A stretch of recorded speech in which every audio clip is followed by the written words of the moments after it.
벌써 목요일입니다. 간밤에 평안하셨습니까? 4월 10일 새벽 묵상을 시작하도록 하겠습니다. 자, 이번 주 이제 새벽 묵상이 토요일까지 3일이 남았는데요.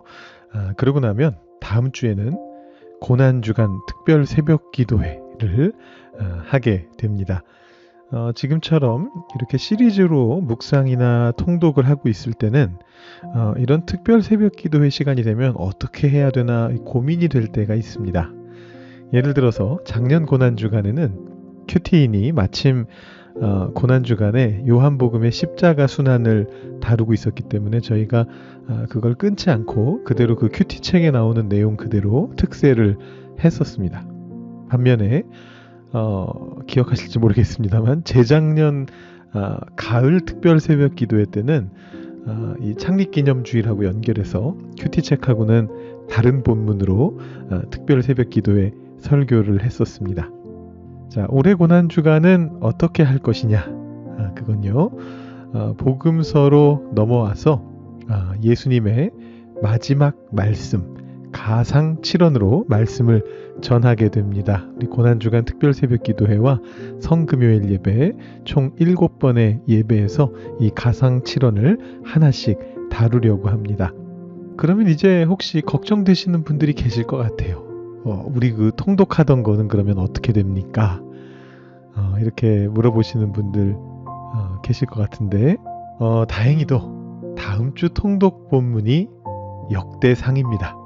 역대상은 다윗 시대의 이야기입니다. 다윗 시대? 우리 이미 보지 않았던가요? 바로 그렇습니다. 지난주에 살펴봤던 사무엘 하의 내용과 매우 겹칩니다. 놀랄 정도로 겹칩니다. 그래서 여러분들께서 너무 걱정하지 마시고 새벽 기도는 우리 고난주간 주제로 우리 교회 나오셔서 열심히 기도하고 묵상하시고 가상칠언, 그 대신에 통독은 그대로 해오시던 대로 주보에 나오는 통독 일정에 따라서 지지난주 들으셨던 사무엘하 내용을 떠올리시면서 계속해서 역대상을 통독해 주시면 되겠습니다. 그러면 우리 고난주간까지 제가 미리 광고를 드렸네요. 우리 이 광고 시간이 좀 길어졌는데 바로 통독 가이드로 넘어가 보도록 하겠습니다. 오늘 통독할 내용은 계속해서 엘리사 스토리입니다. 내일까지 계속됩니다. 8장은 우리 주보의 제목에는 수넴 여인이 돌아오다 이렇게 되어 있는데요. 몇 번 말씀드렸듯이 주보에 실리는 제목은 대체로 그 각 장마다 나오는 여러 이야기들 중에 맨 앞에 나오는 이야기를 적어놨습니다. 그래서 우리 어제 봤던 5장의 그 나아만 스토리처럼 한 장 안에 있는 내용이 전체적으로 하나의 스토리만 다루고 있을 때는 별 문제가 없는데 한 장 안에 여러 개의 스토리가 있을 때는 약간 대표성이 떨어지는 내용이 적혀 있기도 합니다. 사실 이 열왕기하 8장도 그런데요. 수넴 여인이 블레셋에서 돌아와서 자기 땅을 되찾는 장면은 약간은 번외편에 해당하는 번외 스토리고요. 8장에서 사실 중요한 내용은 아람 왕 하사엘의 등극에서 엘리사의 역할이 무엇이었는가, 그리고 그 뒤에 나오는 이스라엘과 유다의 새로운 왕들에 대한 평가, 이런 것들이 이제 열왕기하 8장에서 나오고 있는 주요 내용입니다. 자, 제가 지금 아람 왕 하사엘이 등극했다라는 말씀을 드렸는데 조금 예민하게 이 통독을 해오신 분들이시라면 잠깐 의아하실 수 있습니다. 하사엘 왕, 어디서 들어봤는데 혹시 이런 생각이 드시나요? 열왕기상 19장으로 가보면 엘리야가 하나님의 산에서 하나님을 뵙게 됐을 때 하사엘이라는 이름이 등장합니다. 19장 15절인데요. 여호와께서 그에게 이르시되 너는 내 길을 돌이켜 광야를 통하여 다메섹에 가서 이르거든 하사엘에게 기름을 부어 아람의 왕이 되게 하고, 이렇게 되어 있습니다. 그렇다면 원래 이 하사엘에게 기름을 부어야 했던 것은 엘리야네요. 엘리사가 아니라. 사실은 이 열왕기상 19장에는 15절 바로 뒤 16절에 예후에게도 기름을 부어라, 그래서 이스라엘 왕이 되게 하라, 이런 명령도 나오고 있습니다. 그런데 그것도 실제로는 엘리사의 시대에서 이루어지게 됩니다. 바로 이 뒤에 열왕기하 9장에 나오죠. 예후가 이스라엘 왕이 되다. 자, 그렇다면 엘리야에게 말씀하신 하나님의 명령은 무의미한 것이었나요? 그렇진 않습니다. 엘리야는 이미 저 시점에서 은퇴를 준비하고 있었거든요. 하나님의 명령이 이 엘리야의 제자인 엘리사를 통해 이루어질 것으로 엘리야 역시 아마 그 시점에서 생각하고 있었을 것입니다.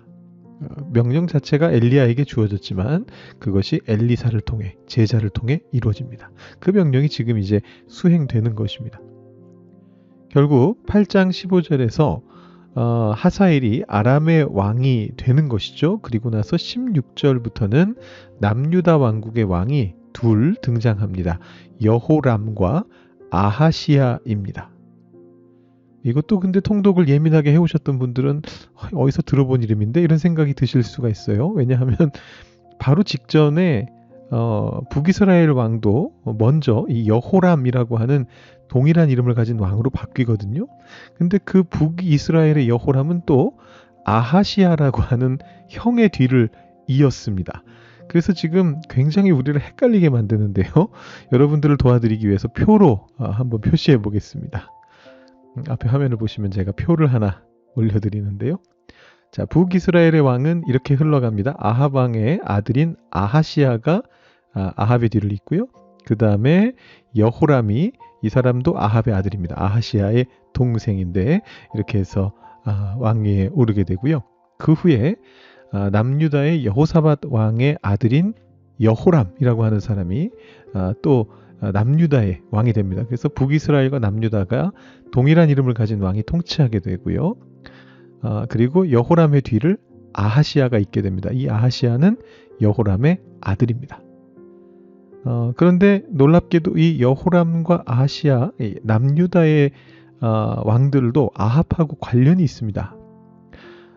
여호람이, 남유다의 여호람이 아합 왕의 딸인 아달랴하고 결혼하기 때문입니다. 그래서 여호람은, 남유다의 여호람은 아합의 사위가 되고 남유다의 아하시야는 아합의 외손자가 됩니다. 자, 이 왕들에 대해서 디테일을 기억하실 필요는 전혀 없습니다. 근데 그냥 이렇게 기억하시면 됩니다. 이 왕들은 전부 다 아합 왕 시즌2다. 이렇게 생각하시면 됩니다. 뭐 실제로도 이 사람들이 다 지금 아합의 한 세대 혹은 두 세대 아래의 그 자손들이죠. 아들이고 사위고 손자고 그렇습니다. 그런데 이 사람들이 한 짓도 다 똑같았다. 이렇게 보시면 됩니다. 사실 진짜 중요한 왕들은 지금 여기 진하게 표시하지 않은 다른 왕들입니다. 아합 왕, 열왕기상에서 이미 여러 번 말씀드렸고요. 중요한 왕이라고. 그 다음에 여호사밧, 이 왕은 아합과 친하게 지낸 것 하나만 제외하면 이 좋은 왕으로 평가받는 왕입니다. 그리고 엘리사도 이 왕을 좋은 왕으로 인정합니다. 열왕기하 3장에서 나오는데 3장 14절에서 그 여호사밧의 면을 봐서 북이스라엘의 여호람 왕에게도 예언을 해주겠다. 이런 식으로 이야기하는 장면이 나옵니다. 그리고 나중에 여러분들 다다음 주에 역대하를 읽으실 때 보시면 열왕기하에는 적혀 있지 않은 이 여호사밧 왕의 아주 훌륭한 신앙이 나오고 있습니다. 뭐 그건 그때 살펴보도록 하죠. 아무튼 이 여호사밧이란 왕은 좋은 왕이고 다만 이제 자식 농사를 잘못 졌습니다. 아하방 시즌2를 2명이나 배출했고요. 자, 그 다음에 밑에 보시면 북이스라엘 맨 밑에 예후라고 하는 왕이 있죠. 이 왕이 바로 여호람, 요람이라고 하는 이 북이스라엘 왕과 이세벨을 죽인 왕입니다. 9장입니다. 그래서 제가 지금 8장 지나서 9장까지 말씀을 드렸고요. 그 다음에 10장으로 넘어가면 이 예후가 바알과 싸운 왕으로 그렇게 기록이 됩니다. 다만 아쉬운 점은 여로보암이 세워둔 금송아지들을 그대로 두고서 이 금송아지가 여호와 하나님이다 이렇게 섬겼다라고 평가가 됩니다. 근데 사실 이것은 북이스라엘 왕들이라면 누구나 똑같이 듣는 평가고요. 예후의 경우에는 사실 북이스라엘의 여러 왕들 중에서는 상당히 훌륭한 왕이었다 이렇게 볼 수가 있습니다. 심지어 하나님께서 직접 칭찬하실 정도거든요. 10장 30절 말씀해 보시면 여호와께서 예후에게 이르시되 내가 나보기에 정직한 일을 행하되 잘 행하여 내 마음에 있는 대로 아합 집에 다 행하였은즉 네 자손이 이스라엘 왕위를 이어 4대를 지내리라 하시니라. 아멘. 북이스라엘 왕은 계속 왕조가 바뀌었다라고 지난번에 말씀드렸는데 예후 왕조는 4대까지 이어질 것이다 라고 그렇게 축복의 말씀을 하시는데 이 정도면 솔로몬보다 더 나은 평가라고 볼 수가 있을 것 같아요. 그래서 여러분들께서 이 열왕기하 중반부 보실 때 예후라고 하는 왕을 꼭 기억하시면 좋을 것 같습니다. 자, 이렇게 해서 열왕기하 8장부터 10장까지 살펴봤고요. 이제 묵상으로 넘어가 보겠습니다. 오늘 묵상할 말씀 열왕기하 9장 21절부터 26절까지의 말씀입니다. 제가 봉독해 드리겠습니다. 요람이 이르되 메우라 하매 그의 병거를 메운지라. 이스라엘 왕 요람과 유다 왕 아하시야가 각각 그의 병거를 타고 가서 예후를 맞을새 이스라엘 사람 나봇의 토지에서 만나매 요람이 예후를 보고 이르되 예후야 평안하냐 하니 대답하되 네 어머니 이세벨의 음행과 술수가 이렇게 많으니 어찌 평안이 있으랴 하더라. 요람이 곧 손을 돌이켜 도망하며 아하시야에게 이르되 아하시하여 반역이로다 하니 예후가 힘을 다하여 활을 당겨 요람의 두 팔 사이를 쏘니 화살이 그의 염통을 꿰뚫고 나오매 그가 병거 가운데에 넘어 엎드러진지라. 예후가 그의 장관 빗갈에게 이르되 그 시체를 가져다가 이스라엘 사람 나봇의 밭에 던지라. 네가 기억하려니와 이전에 너와 내가 함께 타고 그의 아버지 아합을 쫓았을 때에 여호와께서 이같이 그의 일을 예언하셨느니라. 여호와께서 말씀하시기를 내가 어제 나봇의 피와 그의 아들들의 피를 분명히 보았노라. 여호와께서 또 말씀하시기를 이 토지에서 네게 갚으리라 하셨으니 그런즉 여호와의 말씀대로 그의 시체를 가져다가 이 밭에 던질지니라 하는지라. 아멘. 오늘 광고와 통독 가이드가 좀 길어졌기 때문에 묵상은 조금 짧게 보도록 하겠습니다. 예후에 의한 이 요람의 죽음을 기록하고 있는 부분입니다. 자, 그런데 특이한 이름이 나옵니다. 바로 나봇입니다. 21절에 보시면 요람과 예후가 이스라엘 사람 나봇의 토지에서 만났다 이렇게 기록이 됩니다. 그리고 25절 보시면 죽은 요람에 대해서 예후가 이렇게 말하죠. 그 시체를 가져다가 이스라엘 사람 나봇의 밭에 던지라. 그리고 26절에서 하나님의 예언이 등장합니다. 나봇의 피와 그의 아들들의 피를 보았노라. 이 토지에서 내게 갚으리라. 이 나봇의 토지를 강탈했던 자는 사실은 아합이었습니다.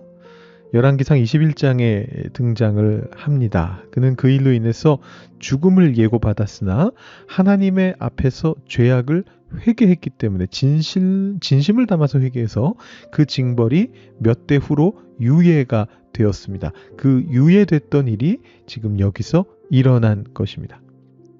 여기서 예후가 전하고 있는 이 예언은 정확히 동일한 내용은 열왕기상에 나오지 않습니다. 아마 당시 아합에 대해서 전해지고 있었던 여러 예언들 중에 하나였던 것 같습니다. 아무튼 하나님의 말씀인데 그것이 이루어집니다. 그 예언이 분명하게 이루어집니다. 여러 장이 지났지만 여러 해가 지났지만 이루어지는 것입니다. 지금 시점은 아합의 죽음 이후로 약 13년에서 14년 정도가 지난 후입니다. 아하시야 왕이 2년 다스렸고 요람 왕이 여호람 왕이 12년 다스렸습니다. 겹치는 연도가 있으니까 어쩌면 13년 아니면 14년 정도 됩니다. 자, 나봇 사건은 아합의 죽음보다 한 장 앞에 기록됐는데 이게 연도로는 정확히 언제인지 알 수 없습니다만 이것이 아합 왕의 어떤 재위 말년의 사건이었다고 본다면 대략 1, 2년 정도 될 거라고 볼 수 있고요. 그래서 결국은 다 합산하면 나봇의 포도원이 강탈당한 시점부터 지금 나봇의 밭에서 아합의 아들인 이 요람, 여호람이라고 하는 왕이 죽게 되는 시점까지 약 15년 정도, 상당히 긴 시간이죠. 15년 정도가 지난 후입니다. 그 사이에 왕이 2번이나 바뀌었습니다. 예언을 한 그 예언자도 더 이상 세상에 존재하지 않습니다.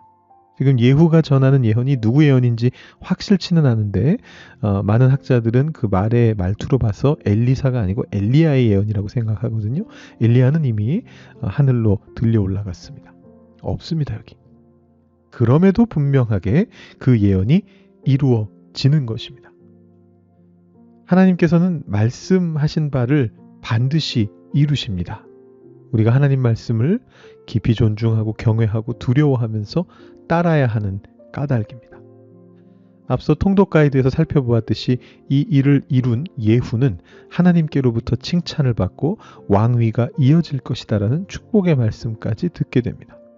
하나님이 말씀하신 것을 따르며 이뤄내는 이가 받을 축복이 이와 같습니다. 그리고 이 사건 후에 예후는 이세벨의 최후도 장식하게 됩니다. 이 또한 엘리야를 통해 예언된 대로입니다. 무한한 권력을 가진 것 같았던 이세벨도 결국에는 하나님의 말씀대로 되는 것입니다. 여러분, 하나님의 말씀의 힘을 믿으십시오. 세상의 어떤 권력자보다, 우리의 그 어떤 능력보다 더 위대하신 하나님의 말씀의 능력을 믿으십시오. 뿐만 아니라 그 하나님의 시선을, 그 시선을 꼭 가지십시오. 별 볼 일 없는 사람이었던 한 사람 나봇을 기억하시고 그 죽음의 대가를 권력자들로 하여금 반드시 치르게 하셨던 하나님의 그 긍휼의 시선을 여러분 마음에 품으십시오. 아까 제가 8장에서 주요 사건이 아니다 하고 지나갔던 수넴 여인 사건이 있는데 그 경우도 사실은 하나님께서 긍휼의 시선으로 그 수넴 여인을 바라보신 그런 사건이었습니다. 연약한 자의 땅을 돌려주시는 사건인데요. 하나님께서는 그렇게 약자들을 두루 살피시며 긍휼의 시선으로 그들을 바라보고 계십니다. 여러분들께서도 그 긍휼의 시선, 하나님의 그 시선을 가지시고 여러분들 주변을 바라보시면서 여러분들 주변에 있는 그 사람들이, 그 일들이 하나님 말씀의 힘으로, 하나님 말씀의 능력으로 반드시 구원받게 되고 반드시 이루어지게 될 것을 기대하는 마음을 가지고 오늘 하루의 삶 속으로 나아가실 수 있기를 바랍니다. 여러분 계속해서 묵상해 보시고 기도해 보신 후에 오늘 새벽 묵상 마치시기 바랍니다.